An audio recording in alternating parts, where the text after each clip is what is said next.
ડભોઈ નગરપાલિકાના વિકાસની ગતિ વધવાના એંધાણ જોવા મળી રહ્યા છે। વરસાદને કારણે ટેકનિકલ કારણોસર અટકેલા કામો હવે પૂર્ણતાના આરે છે। ધારાસભ્ય શૈલેષ મહેતા અને ભાજપ સરકારના સૂત્ર અનુસાર જે કામનું ખાતમુહૂર્ત સરકારના સમયમાં થાય તેનું લોકાર્પણ પણ સરકારના સમયમાં થઈ જાય છે।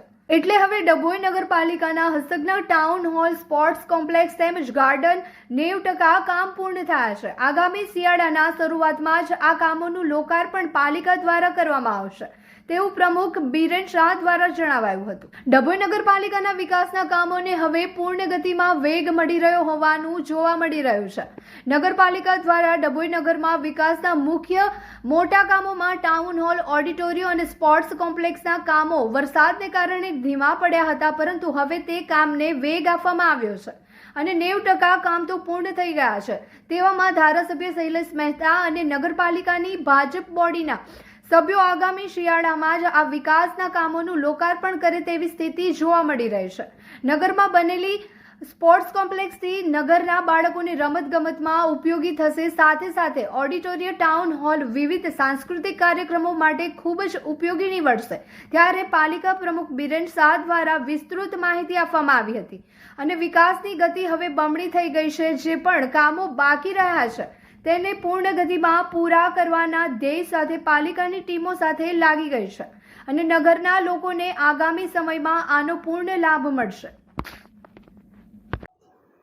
ડભોઈ એટલે કે દર્ભાવતી નગરપાલિકા ધારાસભ્યશ્રીની આગેવાનીમાં સૂઝબૂછથી કામગીરી કરી રહી છે। ત્યારે નગરપાલિકાની પાછળ ફેમસ સોસાયટીના બાજુમાં આવેલ સ્પોર્ટ્સ કોમ્પ્લેક્સ જે 90% પૂર્ણ થઈ ગયેલ છે, 10%ની કામગીરી બાકી છે, જે શિયાળો થતાં પહેલાં એનું કામગીરીનું લોકાર્પણ કરવામાં આવશે।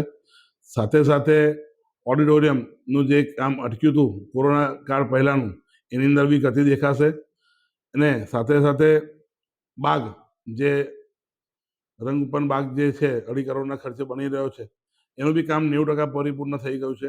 તો શિયાળા સ્ટાર્ટ થતાં પહેલાં એનું બી લોકાર્પણ કરવામાં આવશે, જેથી કરી ત્યાં યુવાનો, વયોવૃદ્ધ, સિનિયર સિટીઝન લોકો ત્યાં જઈ બેસી શકે, ચાલી શકે અને એને સુંદર આબોહવા એની હવા લઈ શકે। ધારાસભ્યશ્રીની આગેવાનીમાં આ અવિરત કામો થયા કરશે અને ચાલ્યા કરશે। એમાં સૌનો સાથ અને સૌનો વિકાસની દ્રષ્ટિએ નગરપાલિકા કામ કરી રહી છે અને ધારાસભ્યશ્રી એમાં અમારી સાથે ખભે ખભા મળાવી અને કામગીરીમાં યોગદાન આપી રહ્યા છે।